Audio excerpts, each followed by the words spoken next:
another stratosphere in terms of pay. No deal, though, for the Niners quarterback, who is ready to become the next $50 million quarterback at just 25 years old. Busy time for GM John Lynch. Made some Rager Monster-roos, extended tight end George Kittle for 4 years, and then talked about Purdy today. I can tell you, we made it a practice not to talk about negotiations, and that goes way back to when I was playing. I felt like that was my business, and I didn't want the world knowing it. So I've always been very sensitive to that. Yeah. But what I will tell you, can tell you, is we're having really good, positive discussions. When it gets done, I'm not sure. Hope sooner rather than later, but hope is not a strategy. So we're making progress. We've had good discussions. He sounds optimistic there. NFL insider Jeff Darlington joining us now on SportsCenter. Jeff, where are talks right now between the 49ers and Brock Purdy?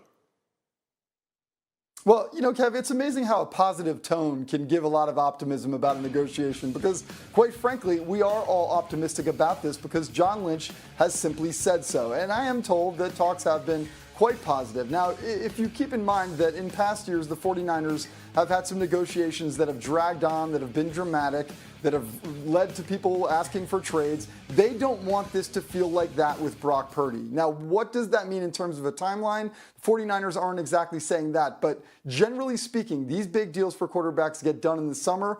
The 49ers would like this to get done sooner than that. It would actually not surprise me if this got done, say, even around the time of OTAs, which honestly could be by the end of May. It's an optimistic timeline, but again, optimistic tones out of John Lynch. That is good for 49ers fans. Let's go to the AFC and let's see how Bengals fans are going to feel after this question. Because Trey Hendrickson, of course, led the NFL with 17.5 sacks this past season.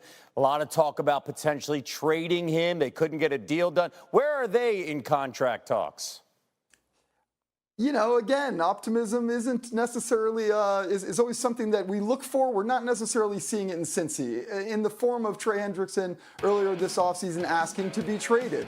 Not very happy, frustrated, in fact, with the way negotiations were going. I will say this. There are people in Cincinnati that I still talk to that do put that optimistic tone, that say it's not a done deal yet in terms of trading Hendrickson. They still believe there is a possibility that they could get a deal done. I'm not saying that it definitely happens. I'm just saying that at least from the Bengals standpoint, they have not closed the door. And we thought with T. Higgins, Jamar Chase, that maybe they wouldn't be able to keep both of those guys. They did. Can they pull off the hat trick and do Hendrickson as well?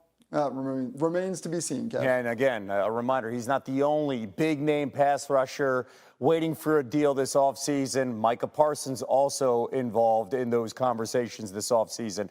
Jeff, thank you. There were only 2 quarterbacks taken in the first round of last month's draft, bucking a recent trend. But could one trend continue with impact rookies?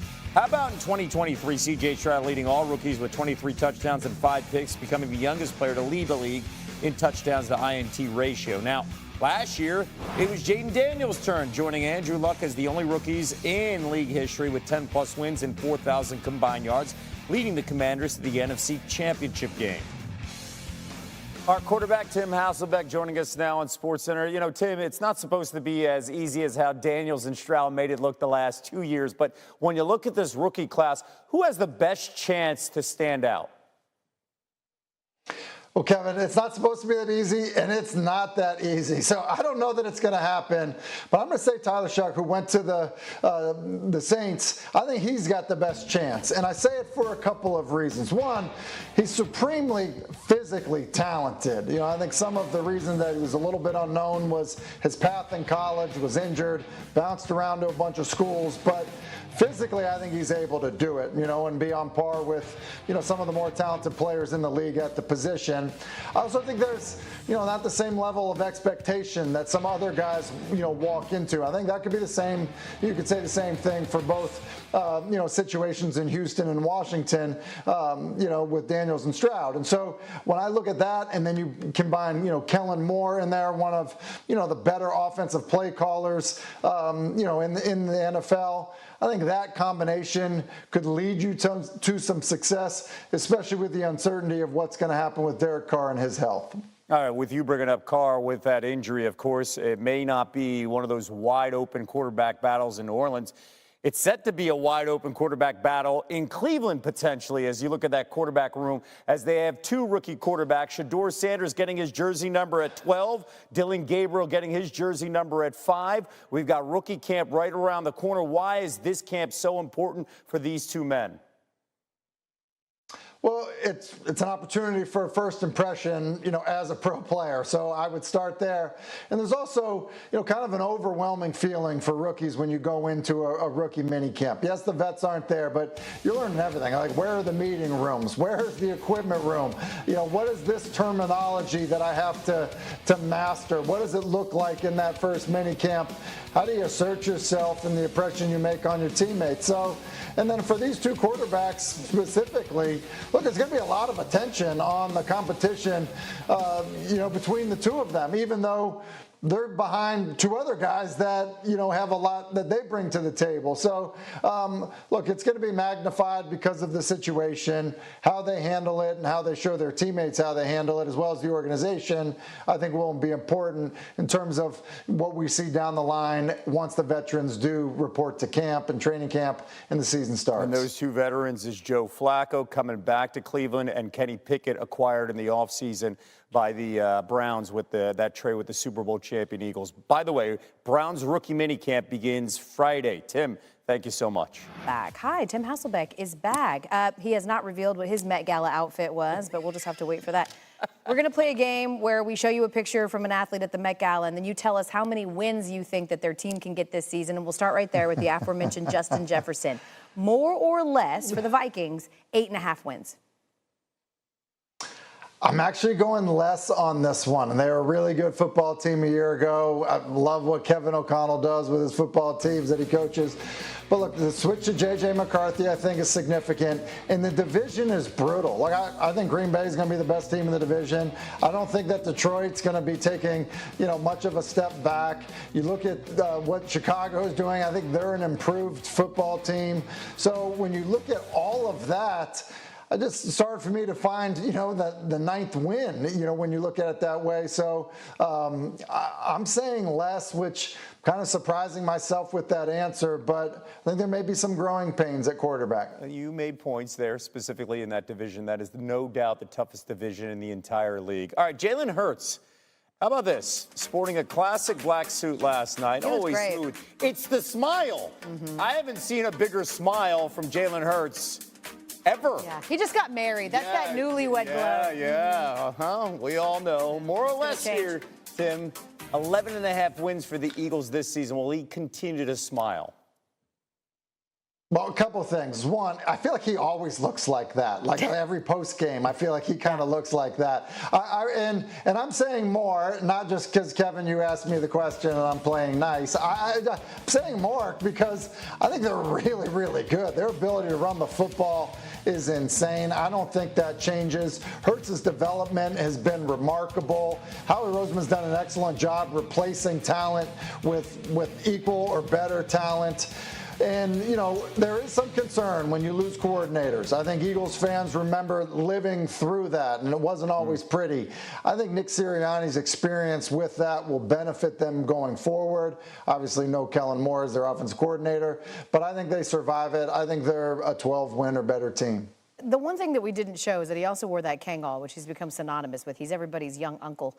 How about this, as we wrap this segment up? New Patriot Stephon Diggs. Oh, boy. Wearing a design by British-Jamaican designer Bianca Saunders. After the event, he curled up in front of a fire to shelter himself from the blustery New York spring with that thing. Got ready for the wall. Yeah, this is a look, Tim. How many minutes before you call Stephon Diggs to borrow this? I'm just kidding. That's not the question. 7.5 wins for the Patriots, Tim.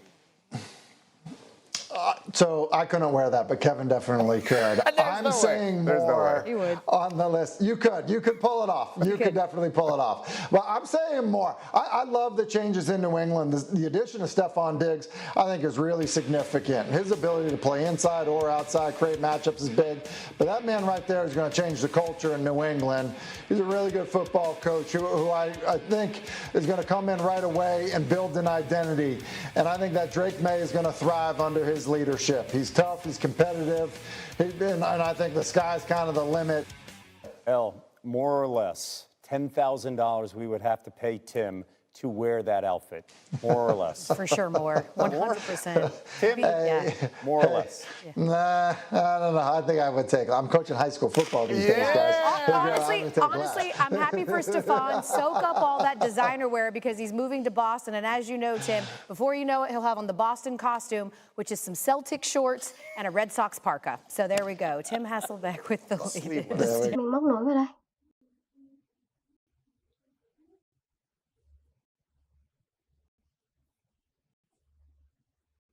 Đấy, móc tiếp.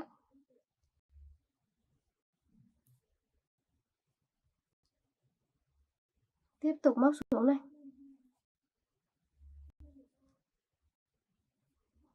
Rồi bây giờ móc nối vào đây và siết dây.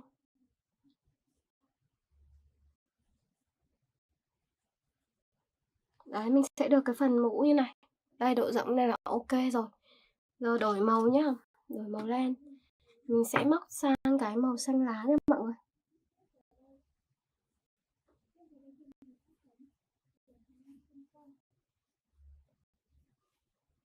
Đây là móc vào.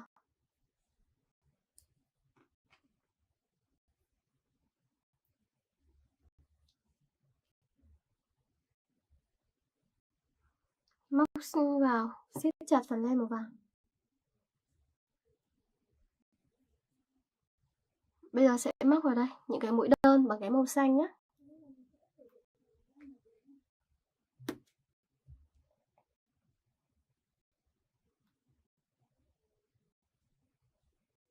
Đây móc vào. Cứ từng mũi một.